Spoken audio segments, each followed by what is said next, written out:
première chose à rappeler, c'est que l'envolée des prix agricoles et alimentaires et les émeutes de la faim de 2007-2008, suivies d'une crise économique dont les effets se sont étendus en 2008-2009, ont récemment remis à l'ordre du jour, dans tous les pays, mais aussi dans les pays où on s'en occupait déjà, la question de la pauvreté et de la faim dans le monde. Dans ce contexte d'envolée des prix, en effet, le nombre de personnes souffrant de la faim presque tous les jours a rapidement augmenté d'une centaine de millions de personnes et dépassant ainsi le chiffre de 1 milliard de personnes souffrant de la faim en 2009, avant de retomber aujourd'hui à environ 870 millions de personnes. Mais cela ne doit pas nous faire oublier qu'auparavant, c'est-à-dire dans les années 1990 et les années 2000, le nombre de personnes qui souffraient de la faim approchait déjà des 900 millions. Et surtout, paradoxe de tout cela, que la très grande majorité de ces personnes qui étaient trop pauvres et qui avaient faim étaient en fait des ruraux. Et ça ne doit pas nous faire oublier non plus que dans un contexte tout différent de bas prix agricoles et de libéralisation des échanges agricoles internationaux, le nombre de ces personnes qui avaient faim, qui avaient baissé depuis 1970, avait recommencé d'augmenter très sérieusement depuis 1996. Agricole et alimentaire, quelles sont ses causes et par quelle politique de prix, de structure, de recherche et de développement agricole et rural peut-on vraiment remédier à cette situation? Telles sont les questions auxquelles nous allons essayer de... Ok, mais conséquence, oui, voilà, conséquence de ces gains de productivité, la baisse du prix de revient réel de la tonne de céréales. Alors vous avez en bleu la courbe dans les pays, les États-Unis ou l'Europe occidentale, où les salaires sont élevés, de l'ordre de 100 $ par jour de travail, et vous avez en rouge la courbe du prix de revient dans les pays où le prix de la terre est très bas et où les salaires sont très bas, de l'ordre de 2 $ par jour. Par exemple, en Argentine, par exemple, au Brésil, par exemple, en Afrique du Sud, par exemple, en Ukraine. Et vous voyez que dans les pays développés, le prix de revient des céréales est passé de 1950 à 2000. Il est tombé d'environ 600 $ la tonne pour approcher les 100 $ la tonne dans les exploitations les plus équipées, les plus productives. Et dans les pays où la terre est pas chère et où les salaires sont bas, eh bien, on se retrouve avec des prix qui baissent depuis une vingtaine d'années, des prix de revient qui baissent aux environs, se rapprochent de 50 $ la tonne. Alors, la baisse du prix de revient des agricultures les plus compétitives du monde se répercute sur le prix international parce que le marché international, qui représente environ 10% de la production et de la consommation mondiale, est approvisionné par les agricultures les plus compétitives du monde. Dans un premier temps, on va dire l'agriculture américaine, australienne, canadienne. Dans un deuxième temps, les agricultures capitalistes à salariés délocalisées dans les pays de grands domaines où la terre est pas chère, Brésil, Argentine, etc., et où les salaires sont très bas. Et ça nous donne une évolution du prix international du blé, mais j'aurais préféré faire le riz, mais j'avais pas fait les courbes, nous montre l'évolution du prix international du blé, du maïs, du soja, etc., montre très exactement la conséquence de la révolution agricole et de la baisse des prix de revient. Alors, voilà ce que ça nous donne, bien entendu, en dollars constants de 2005 ou 2006, je ne sais plus, mais c'est ça. Alors, la courbe d'évolution du prix international réel du blé et des autres céréales le montre bien. On voit très bien que dans un premier temps, de 1946 à 1972, les États-Unis, le Canada étaient les principaux exportateurs. On voit très bien que les agricultures familiales des pays développés et de plusieurs grands pays en développement ont été soutenues et protégées par des politiques de développement agricole et alimentaire particulièrement rigoureuses, et que ça a fait baisser le prix international réel des denrées agricoles, qui a été divisé par 3, $600 la tonne, $200, $220 la tonne en 72-73. On voit bien la baisse historique du prix de revient des entreprises les plus compétitives du monde, et on voit bien la baisse historique du prix international qui en est la conséquence. Mais on voit aussi qu'il y a, tous les 25 ans, et si on regarde les courbes depuis 150 ans, on constate que c'est un peu toujours comme ça, on voit qu'il y a des envolées des prix extraordinaires, comme celle de 2007-2008, les prix ont presque triplé sur le marché international, mais comme il y en avait une aussi en 1972-73, où les prix avaient triplé. En effet, quand les prix baissent pendant 25 ans sur le marché international et que ces prix se répercutent dans la plupart des pays qui ne se protègent pas contre les importations, on aboutit finalement à des prix qui sont si bas que non seulement il y a les paysans les plus pauvres qui vont se trouver appauvris et exclus, mais même les autres paysans ne vont pas pouvoir investir et vont être bloqués dans leurs investissements. Et donc, l'ensemble des investissements agricoles dans le monde devient insuffisant pour que la production continue d'augmenter aussi vite que la population et la consommation. Et donc, on se trouve avec une quasi-rupture de stock. Les stocks de report en 1971 étaient tombés à 60 jours de consommation annuelle. Et ça provoque une vague d'achat précipitée de la part des grands opérateurs commerciaux, Cargill et compagnie, et ça provoque une augmentation des prix. Et cette augmentation des prix va être redoublée par le fait que quand les prix augmentent, les spéculateurs achètent pour revendre plus cher. Alors, la baisse des stocks provoque un doublement des prix, puis la spéculation provoque un deuxième doublement des prix, triplement, quadruplement des prix. La libéralisation croissante des politiques agricoles, c'est-à-dire l'abandon des politiques favorables aux agricultures familiales et paysannes, premièrement. Deuxièmement, la libéralisation des échanges agricoles internationaux favorise donc unilatéralement la croissance de quelques milliers d'entreprises agro-exportatrices délocalisées dans les pays où la terre est très peu chère et où les salaires sont très bas. Mais comme ce mode de régulation et de développement inégal ne crée pas pour autant les conditions économiques, sociales, écologiques pour subvenir à l'avenir aux besoins de toute l'humanité, on peut dire clairement que ce mode de développement n'est pas durable, ce mode de régulation n'est pas durable. Une dizaine de milliards d'êtres humains dans 50 ou 60 ans, il faudra pratiquement doubler la production agricole et alimentaire mondiale. Et il faudra donc mobiliser toutes les terres cultivables de la planète, qui sont cultivables sans inconvénients écologiques majeurs, et toutes les techniques connues corrigées de leurs excès pour être durables.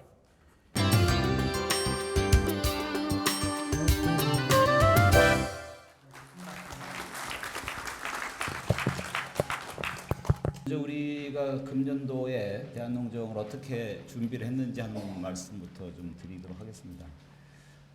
작년에 참석하신 분들께서는 이미 익히 들으신 바이시긴 하지만 사실은 저희가 우리 사회에 가지고 있는 그 큰 문제로서 불신과 불통 이렇게 두 개의 키워드를 가지고 시작했습니다. 서로 신뢰하지 못하고 소통하지 못하는 부분들이 사실 우리가 가지고 있는 굉장히 많은 역량들을 잘 이렇게 추스리지 못하는 게 아니냐.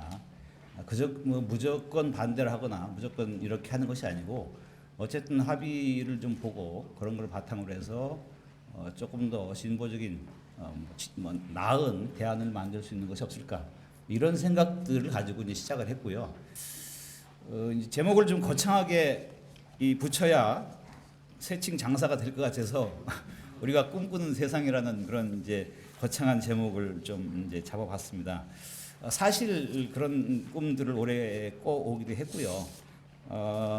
여기 지금 쓰여 있는 것처럼 저희가 꿈꾸는 세상은 지속 가능한 농업 농촌 사회, 그 앞서 지속 가능한 사회가 돼야 된다, 이런 생각을 가지고 논의를 하고자 합니다. 드릴 말씀은 우리 현재가 지금 어떤가 하는 부분에 대한 말씀을 드리고, 그리고 우리가 가야 될 미래, 그리고 마지막으로 전략, 이렇게 세 가지 차원의 말씀을 좀 드리겠습니다. 지금 현재에 대해서는 저는 변화에 대한 요구라고 정리를 하고 싶습니다. 앞서 막셀 교수도 지적하신 것처럼 우리만의 문제가 아니고 전 세계가 지금 한 줌도 안 되는 거대 기업들의 횡포, 라면 횡포, 대단히 낮은 그 가격 수준을 용인하기 위해서 세계 모든 나라들이 자기 정책들을 뜯어고치는 이 체제가 정상인가라고 하는 것이 막셀 교수의 이제 지적이고요. 그것은 잘못됐다. 그런데 유럽 사회는 다 인정하고 있다. 다만 미국이나 등등의 몇몇 지배 과도 체제들이 그것을 움켜쥐고 있다. 그런 것들이 결국 터진 것이 08년의 세계 금융위기이고 지금 이제 점령하라, 뭐 이런 거 아니겠는가라는 말씀으로 저는 이해를 했고요. 그래서 기본적으로 우리가 지금 주어진 부분들은 그런 부분들을 새롭게 바꿔가는 것이다, 이렇게 얘기를 저는 이해하고 있습니다. 지금 세계적인 어떤 그 개혁 혁신의 방향을 키워드로 한다고 한다면 저는 협동과 공생이라고 정리를 할 수 있다고 생각하고요. 그 예를 크게 이제 두 가지 차원으로 봅니다. 하나는 국가 차원의 변화들이 한편으로 끊임없이 제기되고 있고, 다른 한편은 국가가 아닌 시민이 나서서 새롭게 사회를 바꾸려고 하는 양태들이 있다. 첫 번째, 국가 단위에서의 어떤 그 변화, 뭐 여러 가지 있습니다만 예시를 한다면 유럽 사회가 유럽 2020이라고 하던 2010년도 그런 비전 설정을 통해서 4대 전략들을 예시했습니다. 기본 키워드는 지속 가능하고, 이게 지금 이 통합 성장이 아니고요, 포용적 성장이라고 할 수 있는, 나중에 설명드릴 지속 가능성이라고 하는 거하고, 그리고 더 이상 사람들의 일자리를 박탈하거나 빈곤을 좌시할 수 없다라고 하는 부분이고, 그것을 실현하는 두 가지 축은 스마트 성장, 핵심의 내용은 혁신입니다. 지금 모 후보가 얘기하는 그런 혁신이라고 하는 것이고, 또 다른 것은 거버넌스를 새롭게 구축하는 이런 전략을 앞세워서 열심히 지금 뭐 세계를 선도하고 있다, 저는 이렇게 평가합니다. 다른 한편에 있는 굉장히 많은 우리가 알고 있는 로컬 푸드라든지 뭐 CSA, 뭐 코하우징, 에너지 자립 이런 등등의 굉장히 다양한 이 활동들이 전 세계적으로 벌어지고 있는데, 그것을 저는 뭐 지금 개념화 중인데 재지역화라고 리로컬리제이션이라고 부를 수 있지 않겠나 하는 생각을 합니다. 어쨌든 현재의 세계화에 대한 탈세계화를 위한 밑으로부터의 시민들의 자율적 운동을 탈지역화라고 정리할 수 있겠다. 결국은 세계적으로 이런 변화에 대한 요구가 굉장히 많다라는 얘기죠. 이 지속 가능한 사회에 있어서는 제가 뭐 농업 뭐 이런 부분이 아니고, 진짜 지속 가능한 사회에서는 농업이 결여된 지속 가능한 사회는 없다라는 거죠. 농업이 기본적으로 먹거리의 기본 산업이기도 하고, 그리고 지구 생태계에 가장 많은 것을 확보하고 있는 것이, 사용하고 있는 것이 농업이기 때문에 그 농업이 망가지면 사회 지속 가능성은 불가능하다라는 거죠. 9억의 기하자들을 망가뜨리고, 그리고 브라질을 남벌하고 하는 방식으로 지금 우리는 남의 일이지만 그것이 언젠가는 우리한테 돌아온다라는 것이죠. 결국은 모든 것이 그런 새로운 어떤 그 농업의 문제라는 거죠. 그래서 그런 부분에 대한 인식 확대가 굉장히 중요하다. 지속 가능성이라는 얘기 자체가 생태계의 허용 범위 내에서 사람들이 분배도 하고 성장도 하자, 이런 의미이기 때문에 기본적으로 생태계를 다치게 하는, 환경을 해하는 방식으로 경제 활동을 하지 말자라는 것이거든요. 그것이 우리가 가지고 있는 이제 환경 농업 이런 겁니다.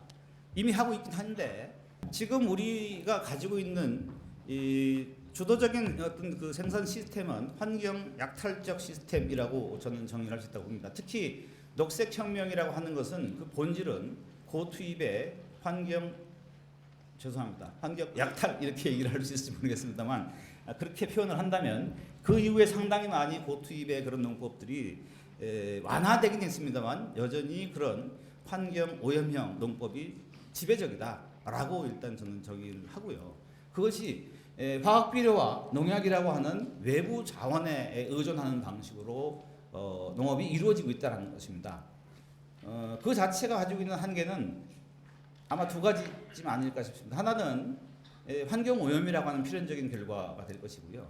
그리고 과거처럼 문제가 안 될 경우는 모르지만 지금처럼 우리 최근에 농가 소득, 농업 소득이 급격히 하락하는 것은 우리 경연비 구조가, 우리 투입 구조가 완전히 화석 연료형으로 고착된 상태이기 때문에 외부의 석유값이 올라가면 그에 따라서 당연히 경연비가 폭등할 수밖에 없는, 국제 가격은 지속적으로 하락하는데 경연비가 올라가면 농업 소득은 떨어질 수밖에 없습니다. 결국은 정부가 소득 보전이라는 형태로 돈을 부을 수밖에 없는 근본적인 구조라는 것이죠. 그 구조가 바뀌지 않으면 밑빠진 독에 물 붓기가 될 수밖에 없다라는 겁니다. 그래서 그 구조를 바꾸는 것, 그것은 결국은 농업농촌 내부에 있는 자원을 어떻게 최대 활용할 것이냐 하는 이런 관점들이 중요할 것이고요. 우리 농업 문제의 근본적인 해결을 원한다고 한다면 저는 생산자와 소비자 모두 각성하는 방식으로 문제를 제기하고 풀어야 된다고 생각합니다.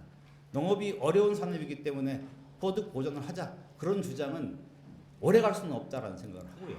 그리고 국민들은 잘못된 소비 패턴, 잘못된 식생활에 대한 반성이 없으면 우리 농업, 나아가선 자기 스스로의 행복, 먹을거리 행복도 불가능하다라는 것이죠. 그래서 이런 각성된 소비와 각성된 생산자, 이른바 농업의 공익을 인식하는 사람들 간에 합의가 이루어지는 것이 저는 직불이라고 보여지고요. 그것이 바로 그런 걸 보장하는 것이 다원적 기능이 발휘되는 농업입니다.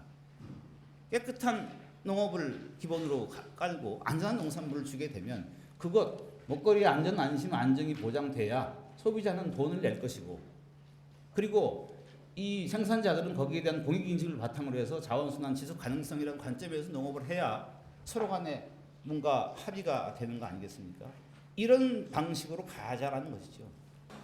마지막으로 이 모든 것들이 정부의 이 정책 프로그램들이 바뀌지 않으면 안 되는 부분들이죠. 그래서 그 부분은 일단 몇 가지 키워드만 말씀드리면, 정책 계획 단계부터 민간의 어떤 전문성을 활용해라. 94년 농발이, 그 이후에 농특이 지금 어떻게 됐느냐 하는 부분에 대한 문제 제기고요. 그리고 이미 우리 문제들은 범정부 차원의 문제가 대단히 많아졌다. 농업만이 아니고 식품, 농촌, 복지 이런 거는 농식품부가 해결할 수 없다라는 거죠. 어떻게 할 것이냐? 중앙 단위의 컨트롤 타워, 중앙에 그거를 조정할 수 있는 센터, 이런 기능들을 사고해야 된다. 언제까지 부처 간에 밥그릇 싸움을 할 것이냐라고 하는 이제 문제이고요. 요약을 하겠습니다. 우리가 생각하는 것은 어쨌든 지속 가능한 사회이고, 그것을 실현할 수 있는 중요한 축으로서 농업 농촌의 가치가 재인식되는, 그래서 농의 가치가, 농이 바로 서야 사회가 바로 선다라는 저희가 슬로건을 강조하는 바이고요. 그것을 크게 요약하면 앞으로 푸드 시스템이 지속 가능한 방식으로 바로 서야 된다. 그것이 첫 번째 중요한 것이고, 그리고 농촌 환경, 자연 환경 이런 부분들이 두 번째 목표다.